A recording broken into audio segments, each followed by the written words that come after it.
ijoollee waaqayyoo ergamoota Kiristoos kana duuka buutota Kiristoos kana hiruun hidhaa keessatti isaanii nambisu. Ameen. Hallelujah. Argineerra sila yeroo Phexros fa'aa ba'an. Phexros hojii ergamootaa boqonnaa 12 keessattis akkasuma mana hidhaa keessaa ergamaa waaqayyoo dhufee yeroo isa baasuun argina. Ameen. Hallelujah. Hojii ergamootaa boqonnaa 16 irratti Phaawulosii fi Siilaas hidhamanii lafa jiranitti akkamittiin waaqayyo dhufee mana hidhaa sana banee akka isaan baase hin argina. As boqonnaa 5 keessattis yeroo isaan hidhaman ergamaa waaqayyo dhufee maal hojjettu addunyaa yeroo ittiin jiru argina. Ameen. You don't belong here. Mana hidhaa keessa maal hojjettu? Akka hin dubbanneef hidhaman jedhanii mana hidhaa keessa geessan. Afaan isaanii qabatanii achataan lafa isaan jedhanitti ergamaa waaqayyoo garuu dhufee hin dubbattu sintu dubbate. Ameen. Hallelujah. Isin asxaa'uun hidhamuun mana hidhaa keessa maal hojjettu isin asitti hin barbaadatamtan? Isin hojiidhaaf barbaadamtu. Kottaa jedhee yeroo inni baasu maqaa waaqayyoo hin galateeffamu kana argina turre. Mana qulqullummaa deeman achitti maal gochuu? Dhugaa waaqayyoo kana dubbachuu. Ameen. Waa'ee Kiristoos dhugaa ba'u. Dhugaa ba'a ittiin jedheera Yesuus. Hojii ergamootaa boqonnaa 1 irratti dhaqxanii amma daara lafaatti dhugaa baatu ittiin jedheera. Kanaatiif dhugaa ba'uu isaanii ittuma fufan. Ameen. Mana hidhaatii ba'anis dhugaa ba'u. Ajjeefamuu yeroo jedhanittis dhugaa ba'u. Ameen. Kanarratti lafa isaan jiranii mana qulqullummaa keessaa dhaqanii fidan manni hidhaa isaanitti hidhaman karaa hundumaa cufameetu jiru. Isaan garuu achi hin jiran maqaa waaqayyoon galateeffame haa ta'u. Ameen. Isaan achitti eegu mana hidhaa keessatti lafa cufame keessatti. Hallelujah. Mana hidhaa isa qollofamee cufamee jiru keessatti. Warra eegdotaan isa eegamee jiru keessatti achitti isaan eegaa jiru. Oh hallelujah. Ameen. Humni inni humna garraa ta'e. Humni waaqayyoo garuu dhufee isaaniin achi baasee maqaan gooftaan galateeffame. Ameen. Isaanoo achi hin jiran. Lafa isaanitti eegaa jiran lafa isaan expect isaan godhan hin jiran isaanoo eessa jiru? Dhugaa waaqayyoo dubbachaa jiru. Dhugaa waaqayyoo dubbachaa jiru. Hallelujah. Hallelujah. Mana hidhaati yeroo barbaadanii dhabanii eessa lixan? As ilaalu achi ilaalu hin jiran. Manni cufamee jira balballi cufamee jira. Garuu isaan keessa jiran maqaan gooftaan galateeffame haa ta'u. Ameen. Hoduu dhagaan hoduun naanna'aa dhufe maal isaan iddoo akkasii jiru isaanoo mana qulqullummaa keessa dhaabbatanii maal haasa'u? Waa'ee gooftaa dhugaa ba'aa jiru haleluuyaa. Isaanoo dhugaa dubbachaa jiru haleluuyaa. Dhugaa Kiristoos labsaa jiru haleluuyaa. Waa'ee maqaa Kiristoos labsaa jiru isaanoo mana qulqullummaa keessa. Kiristoos isa nuuf jedhee du'e du'aan immoo kaafame. Waa'ee isaa labsaa jiru isaanoo. Isaanoo kottaa Kiristoos kana beekaa. Kiristoosiin fudhadhaa Kiristoosiin argadhaa hin jiraattu jechaa jiru. Hallelujah. Isaanoo fayyinaaf kan namaa ta'u maqaa Kiristoos duwwaadha kanaaf maqaa isaatti amanaa Kiristoositti amanaa Kiristoosiin moosifadhaa jireenya keessan irratti jechaa jiru. Hallelujah. Hallelujah. Kana dhufanii itti manuu duukan mana qulqullummaa keessatti isaan arge jara sanoo iddoo akkasiitti isaan argee isaanoo waa'ee Kiristoos dubbachaa hin dubbatinaa isa jedhaman sana dubbachaa jiru isaanoo ammayyuu ittiin jedhe horii dhufee hallelujah. Dhakaa qabaa fidaa jedhan fidanii dhufanii akka dubbanne hin jedhamne maaliif dubbattan? Kanarratti gaa dubbiin keenya inni silaa ijoon dubbii keenya ammas boqonnaa 5:89 irra isa jiru nuyi namaaf abboomamuurra waaqayyoo abboomamuun nu caala isa nurra jira jedhan. Ameen. Namaaf abboomamuurra waaqayyoo abboomamuutu nurra jira. Hallelujah. Ameen. Garmalee nu hubatina garmalee Phexros nu hubatina iddoo kanatti. Ilaa namaaf abboomamuurra waaqayyoo abboomamuutu nuuf caala jechuun isaa namaaf hin abboomamnu jechuu miti. Ergaa Phexros isa jalqabaa keessatti yoo ta'anii dubbistan boqonnaa 2 irratti warra aboof aangoo qabaniif abboomamuun akka nurra jiru. Warri namaaf hojjetan warra hojjechiifataniif gooftota isaaniif abboomamuun akka irra jiru. Abbaan manaa abbaa manaaf abboomamuun akka irra jiru. Gurguddootaaf eldersiidhaaf abboomamuun akka irra jiru hin barreessa Phexros kun. Civil disobedience miti kan inni labsu. Garuu wanta waa'ee waaqayyo hojii waaqayyo gufachiisu hin diigna jedha. Haleluuyaa. Ameen. Isa Phaawulos jedhudha kun. Hallelujah. Waaqayyo abboomamuutu nuuf caala. Isa waaqayyo abboome, isa waaqayyo nu abboome gochuun dursaa jechuusaa. Isa waaqayyo nu abboome gochuu hin dhiisnu namaaf jennee, nama gammachiisuuf jennee hin dhiisnu. Ani nama gammachiisuuf ituu ta'e hojjetaa Kiristoos yoo ta'uu hin danda'u jedhamni Phaawulos. Kan waaqayyootu kan Kiristoos Yesuustu dursuu qaba jechuu isaaniiti. Isin hin dubbatinaa nuun jettu.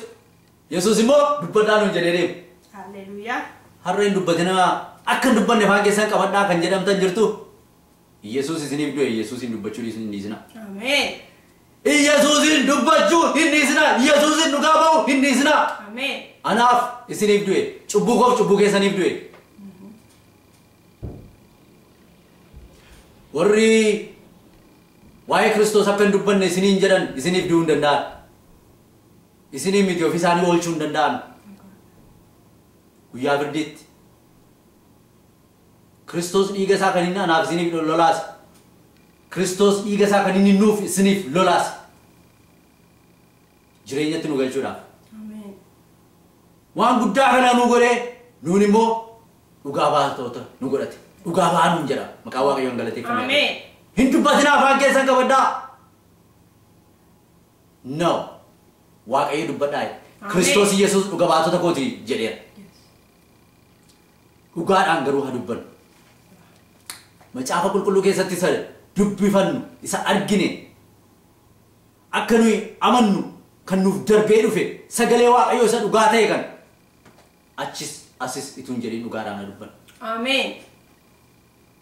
Namoota gammachiisuudhaaf, namoota wajjin sooshaalaayis gochuudhaaf jecha asii achi qabu ituun qabin. Dhugaa Kiristoosiin dubbannee Kiristoosiin dhugaa ba'uun nurra jira dirqama keenya. Dirqama koof dirqama keessan, dirqama keenyaaf dirqama keessan. Nuyi isa Waaqayyo nuun jedheef abboomamuutu nuun wayya jedhe Phexros maqaan Gooftaan galateeffame haa ta'u. Ittuma fufan kana dhagaanii dhiisne dhugaa kana dhugaan kun jalaa dhokateera waan ta'eef jara kana warri dhowwan dhugaan kun fudhatamuu hin dandeenye ittuma dabalanii ittuma fufanii maal godhanii isaan dhiphisu turan. Isaan sodaachisu turan. Isaan jaaddesuu yaadu turan. Hin doorsisu turan. Yaa'ii fuulduratti waamanii boqonnaa 5 sana keessatti yoo itti fuftanii dubbifattan. Yaa'ii duratti waamanii isaan reebanii. Hin kakkabalan, hin dhiitan ta'uu danda'a, hin rukutan ta'uu danda'a. Arrabaan reeban ta'uu danda'a, dullaadhaan reeban ta'uu danda'a, uleedhaan reeban ta'uu danda'a. Hin reeban. Hin salphisanii. Salphisuu yaadanii. Isaaniif salphinatti fakkaate warra reebaniif. Waan jarri salphachaa jiran itti fakkaatu. Haleluuyaa! Ilaa lakkoofsa 41 irratti maal jedhanii? Ulfina maqaa Kiristoosiif salphachuu isaaniitti, rakkachuu isaaniitti, dhiphachuu isaaniitti gammadaa achi keessaa waan maqaa Waaqayyoon galateeffame haa ta'u. Reebamuun sun salphachuun sun eenyuufi maqaa Kiristoosiif ulfinatu ta'eef. Isa jarri salphinaaf godhan isaan ulfinatti lakkaa'atu turan. Haleluuyaa! Ameen. Hubannaa hafuura qulqulluun kenneef. Hallelujah. Maqaa Kiristoosiif salphachuun isaanii isaaniif ulfina ta'e. Ilaa kaneef ergamoonni yommus ulfina maqaa kanaaf salphachuun waan isaaniif ta'eef gammadaa yaa'icha biraa gadi ba'an. Ameen. Boquu buusanii hin ba'ani, gaddaa hin ba'ani, boo'aa hin ba'ani. Dubbachuu hin dandeenye jarri kun dubbachuu nu dhowwan jedhanii hin ba'ani. Maqaa Kiristoos Yesuus kan galateeffame haa ta'u. Hallelujah. Ameen. Maqaa sanaaf jedhanii salphachuu ulfinatti lakkaa'anii gammadaa mana sana duraa yaa'ii sana duraa mana sana keessaa yaa'ii sana duraa gadi ba'an maqaan Gooftaan galateeffame haa ta'u. Ameen. Waa'ee Kiristoosiin dhugaa ba'uu ittuma fufan. Waa'ee Yesuus labsuu ittuma fufan. Hojii ergamootaa guutummaa isaatti akkaataa itti waldaa ishee Yesuus Kiristoos nuuf kenne itti dhaabbamte hin argitu. Kana hundumaa bu'uura ta'anii darban maqaan Gooftaan galateeffame haa ta'u. Ameen. Hallelujah. Obboleessa koo obboleettii ko waa'ee Kiristoos dhugaa ba'i hin callisin. Yeroottis yeroo maleettis dubbachuudhaaf qophaa'e. Ameen. Sagalee Waaqayyoo irratti dhaabbadhuuti. Dhugaa Waaqayyootu hin jallisin. dhugaa waaqayyo hafuurri qulqulluu si barsiisuu irra dhaabbadhuuti hafuura qulqulluutiin geggeeffami dhugaa Kiristoos dubbadhu waaqayyoon dhugaa ba'i nuyi kana har kan isiniif dabarsuu barbaanna maqaan gooftaa kan galateeffame Ameen. Yesuusin dhugaa ba'u hin dhiifnu amma du'aatti illee jedha amma foon isaanii ajjeesanitti foon ajjeesuu darbuu hin danda'an yeroo baay'ee jennee irraa foon ajjeesuu darbuu hin danda'an that's the limit amma sanatti garuu dhugaa ba'uu hin dhiisnu jedhan Ameen. Phexros fa'aa dhugaa ba'an maqaan gooftaa kan galateeffame haa ta'u maqaan waaqayyoo kan galateeffame haa ta'u Ameen. Egaa Yohaannis isa duraa boqonnaa tokko lakkoofsa 2 irraati jireenyichi mul'ifameera nuyi isa argineerra isaafis dhugaa hin baanaa jireenya bara baraa isa abbaa bira ture nutti mul'ifame kana isinitti in himna. Hallelujah. Maqaa waaqayyoo gooftaa kana eebbifamee ta'u. Egaa jibbamuu keessattis jaallatamuu keessattis gidiraa keessatti ari'atamuu keessatti ol kaafamuu keessatti gadi qabamuu keessatti dhugaa isa hubanne kana dhugaa isa nuuf gale kana waa'ee Kiristoos Yesuus dubbachuun dirqama keenya jechuudha. Dubbachuutu nurra jira dhugaa ba'uutu nurra jira maaliif inni isa nuuf jedhee du'e isa nuuf jedhee dhiphate isa nuuf jedhee gara fannoo dhaqe isa cubbuu keenya baatee abaaramaa ta'e kana dhugaa ba'uun nuuf dirqama keenya. Sagalee waaqayyoo gidiraa baay'ee keessaa Phaawulos yeroo dubbatu gidiraa baay'ee keessa darbuudhaan mootummaa waaqayyootti galuun nuuf hin ta'a jedha. Maqaan gooftaa kan eebbifamee ta'u. Kanaaf yeroo hundumaa isa dhugaa ta'e maaliif inni nu keessa jiru isa biyya lafaa keessa jiru caalaadha sagalee waaqayyoo.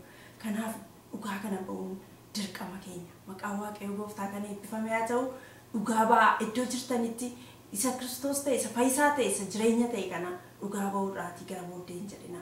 Waaqayyo gooftaan isin haa eebbisu nagaa waaqayyooti. Ijoollee waaqayyoo mee maaltu sochoosaa dhiibellee maaltu munyuus duraanuu dadhabanii dhiibanii dadhabanii jibbanii